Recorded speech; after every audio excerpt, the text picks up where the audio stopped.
I'm Cathal Summers. And I'm Deirdre, Glynn, your Teagasc Sustainability Advisors. And you're welcome to the Teagasc Environment Edge podcast, bringing you the latest information, insights and opinion to improve farm sustainability.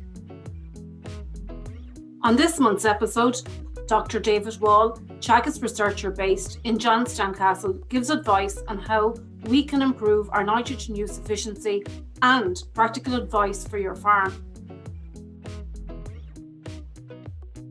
I'm a researcher looking at the nutrient efficiency program. So what's that in a nutshell? Basically, what I'm looking at is nutrients that are put into soils to grow grass and grow crops, and where the fate of those nutrients goes. So how can we increase the recovery of those nutrients that we put in at different times of the year by the grass and by the crops? How can we do better in terms of building soil fertility and assuring that our soil fertility is resilient and robust enough to grow good quality of crops as well as quantity? Because we all know that the nutrients that we put into our animals, etc., have to be of good quality to get good products. And the third part of it, I suppose, is looking at if they're not recovered on the first pass, so after the first grazing round, after an application, etc., that we can be sure that they're recovered on the second pass, so in the next grazing round. If not, they may be lost to the environment, and that's something that we want to prevent because it's costly to the farmer, number one. It's a loss to his business, his or her business. It's costly in terms of the soil fertility, so that will be drawn down if we're losing it out of the soil system. And more in the media in recent years is it's also a big cost to the environment. So no farmer wants to be polluting his or her waterway or the well water, we'll say, under their land that for their farm family or their neighbours are drinking. Yeah, and look, and we're finding that as well with the ASAP service when we're going around trying to help people out. And the biggest thing is we're finding people don't want to lose nutrients into the river. They don't want to lose it up to the air. They want it in to grow their grass. So that's vitally important. But I suppose nitrogen use efficiency is the one on everyone's lips at the moment. You know, it's all over the papers and the news. It's everywhere we're talking about. We can hear Jack Nolan from Department of Ag talking the importance of, you know, making the nitrogen work better first and stop the losses. I suppose the big thing that people ask me when I'm on the farm is what is nitrogen use or nutrient use efficiency or nitrogen use efficiency, whatever you're talking about at the time. So basically, nutrient or nitrogen, if we stick with nitrogen for this, it's the same for other nutrients. It's the recovery, the proportion of what we apply, how much of that is recovered by the grass, number one. If we think about a cattle or sheep farm or dairy farm, how much of that is recovered in the grass, and ultimately how much is recovered in the end product that we're selling. So we bring nutrients in over the farm gate into our farms in terms of fertilizer or in terms of feed. So there's also protein and nitrogen in our feedstuffs. And then what do we sell from the farm going out the gate again in terms of milk, meat, or potentially crops going out the gate? And it's the difference between the two is what we're measuring here. So if we think about a field and a field area, we put on slurry, we put on maybe a bagged fertilizer, nitrogen fertilizer. How much of that is recovered from that field area? So the proportion, if we put on, we'll say 200 kilos of nitrogen as slurry and as chemical fertilizer, how much of that 200 kilos do we actually, per hectare, do we actually take back out of that hectare? And that's our level of efficiency. So, you know, you would be hoping that would be high. A high amount of efficiency means that you're getting a good return on your investment in terms of what you put in. You're recovering most of that and turning that into a product at the end of the day.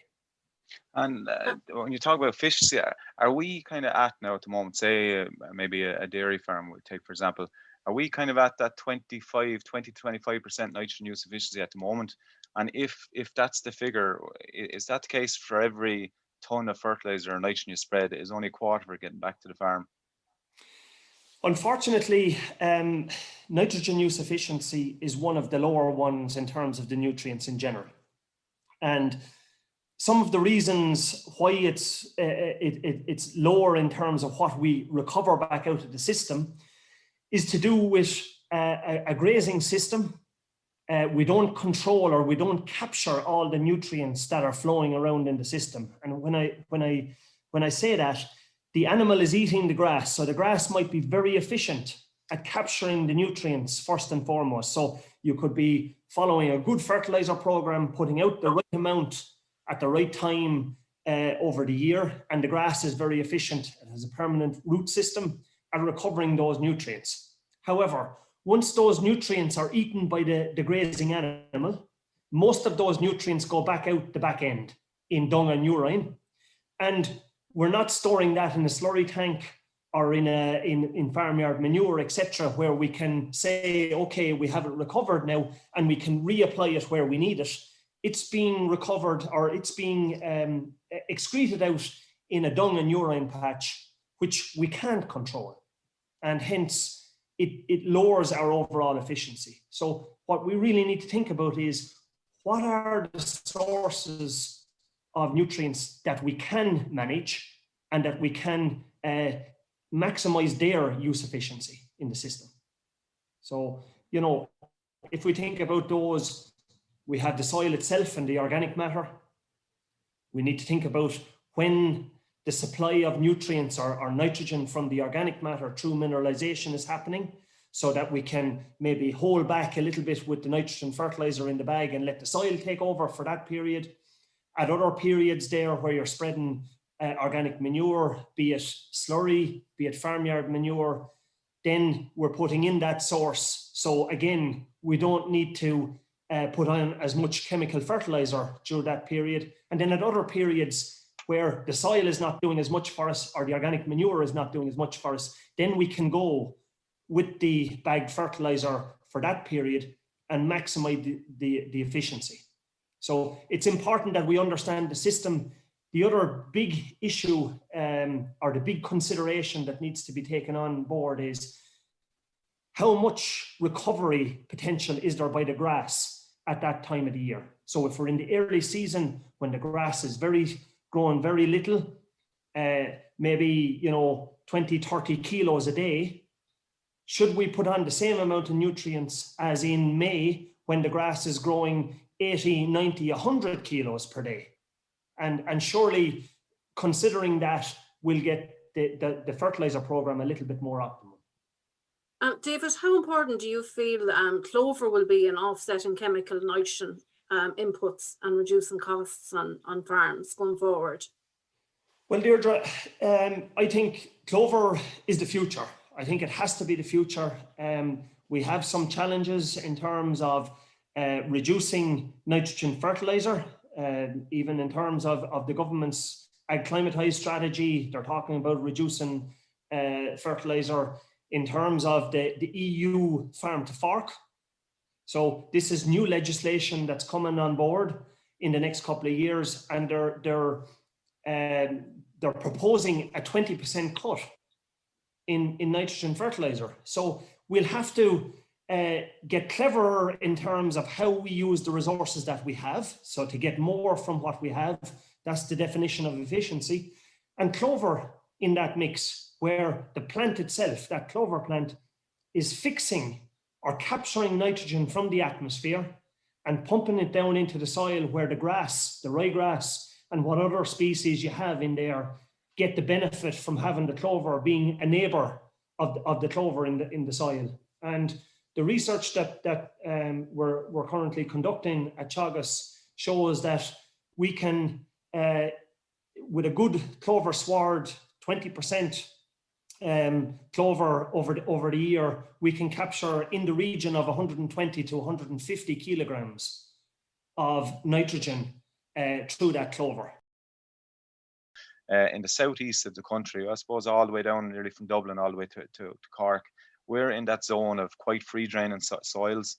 So, and we know, I suppose we talked a lot about farmers that in general, the free drain soils are the nitrate issues.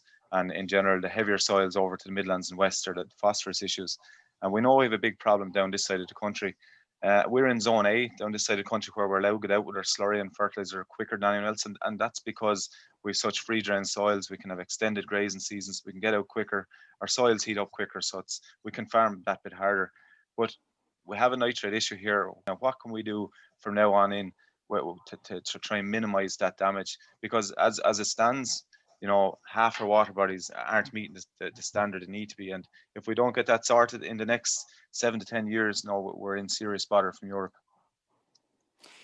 Yeah, I think it's a very pertinent question, Cathal, and it's one that I know that the likes of the Department of Agriculture and both the EPA are very to the fore of their mind at the moment. So first and foremost, I think farmers need to take this into their own hands rather than, having regulation and more regulation coming on top of them. They can do something themselves to help manage this process before it becomes worse and worse. That's the first statement that I'd make. Secondly, in terms of how to come about it, I think first and foremost, we need to think about more how we're going to manage our system in terms of when we need the grass demand, how vigorously the grass is grown at different times of the year, and then try to feed that grass to yield. So if I use an analogy of feeding in the parlour, there's two ways of feeding. There's flat rate feeding, where you feed every cow the same amount of concentrate in the parlour, and you're hoping that all the cows are at peak milk for that period. Or if you're in a winter milk type scenario, you would feed to yield, because some cows are at the end of the lactation, some cows are at the start and middle of their lactation. So you don't want to be wasting concentrate on ones that are not going to give it back to you. It's the very same analogy if we think about the fields on the farm. Some fields on the farm are your ones that are going to grow big amounts of grass growth, and they need to be fed accordingly. And then you have other areas, because of soil type, maybe they're wetter, maybe the swards are old and tired, maybe the soil fertility is poorer. Those need to be fed that little bit less because they don't have the potential to grow the same amount of grass. And I think using that strategy, that can be very simple. Most farms have 1 or 2 soil types. Many farms have a few more, but if we were to break it down into wet and dry, even to be that crude, you have your dry soils and you have your wetter soils. Those dry soils are going to heat up quicker. They're going to be easier to travel. However, they have a bigger leaching problem in terms of nutrients moving through the soil when the rain is falling, compared with those wetter soils where the water is building up in the soil and not going anywhere, but they're slower to warm up in the spring. So again, if we were to create a fertilizer plan, I would think, okay, split your farm into wet and dry. That's the first thing. Think about then when your stock are going to go out. So if you're an early calving system and your stock are going out in February, then you need to have some of your paddocks built up with grass, ready to go till April, till that first round. And then I think usually from Paddy's Day onwards, things become drier and drier as we go along, and the wetter ground comes into the mix. So only then think about fertilizing some of that dry ground, but we need to think about, are we going to go with slurry on that ground? If we're going with slurry on that ground and we're going with 2,500 gallons, we probably have enough nitrogen in that slurry to last us till into March, into April on that ground. There's no need to be putting chemical fertilizer on top of that nitrogen. If we're using low emission slurry spreading, each 1,000 gallons probably has about 8 or 9 units of N. So if we're putting out 3,000 gallons, you have somewhere in the region of 25 to 30 units of nitrogen gone out. If we're growing a ton over that whole period, a ton of dry matter, that ton is only taken up in the region of 30 kilos or 24 or 25 units over that whole period, then we don't need all this nitrogen early. We don't need it in January and early February. Maybe hold off till mid-March and then come along with your protected urea or your compound, as it may be. So I think feeding to yield, understanding your soils, understanding the swards on your farm, and then trying to match the nutrients or the nitrogen in particular to those fields as they warm up. One thing that does strike me there in terms of soil temperature, grass will not grow or grows very, very poorly if the soil temperature is below 5 degrees, 5 or below. So we need a soil temperature of 5.5 and above for the grass to begin to grow. So if at this time of the year, it's very frosty out today, it's the 25th of January, and I would question how much value we would be getting out of loads of nitrogen gone out on a day like today. If this were to persist for another couple of weeks, why not hold off? Why not bide your time, hold off till we're sure that we're out of this vein of cold weather, and then put on a little bit of nitrogen or put on a little bit of slurry to kick things off, and then feed to yield as we go through the season. So I hope that kind of makes sense in terms of... It makes huge sense. And the one thing that struck me there as you're talking is that you've given us, what farmers are really fed up of hearing, that we're in trouble. They want to know how do we get out of trouble? What do we do in the farm? And you've said several things there, good piece of advice. And the big thing that struck me as you went through it is, if they make all those changes on the farm and they're saving nitrogen here, there and everywhere, it's an accumulation of savings. But the important thing that I've taken from your conversation is, if you make these savings, you have to cut it back on the spinner then when you go out. There's no point making all the savings and then keep spreading the same as you spread last year and the year before. No, the fertilizer spreader needs to be adjusted. And, if you were going, we'll say you're a dairy farm and you're going out with 8 rounds of nitrogen fertilizer, either compound or straight nitrogen. If we're only saving 5 units or 5 kg in each round, you have 40 units or 40 kilograms saved there over the 8 rounds. That's more than your 20%, or is about your 20% if you're a high nitrogen user, with no penalty in terms of growing grass. However, you get all the benefits there in terms of your pocket, because there's €40 per hectare saved. We'll say if we cost nitrogen at about €1. But also then you get the added benefits of you're protecting the environment. And you don't run into problems there with having grass that's over rank, that you have urea in the milk, etc., and all these other problems that manifest when the thing is over egged. So what I would say is the 4 R's. There's 4 simple R's in terms of fertilizer. So they are the right product. So be it a compound, be it a straight N, be it a protected urea where you're lowering the emissions, or be it slurry. You put it on at the right time seasonally when the grass is growing, and you put it on at the right rate, right? And lastly, but probably is the first one that you think about, where are you going to go with it? The right place. Little tweaks can bring you a long way here, and it's not like turning your back on what you've done for the last 20 years. It's just thinking about what we're going to do in 2021 and implementing these little changes. And I think the setting on the fertilizer spreader is probably the most important bit. That's it for this month's episode of the Teagasc Environment Edge podcast. Thanks to Dr. David Wall for joining us on this month's show. Don't forget to rate, review and subscribe to the podcast. You can listen on Apple and Google Podcasts, as well as Spotify, and for more information go to the Teagasc website at teagasc.ie. I'm Cathal Summers. And I'm Deirdre Glynn. Join us next time for the Teagasc Environment Edge podcast, signpost to farm sustainability.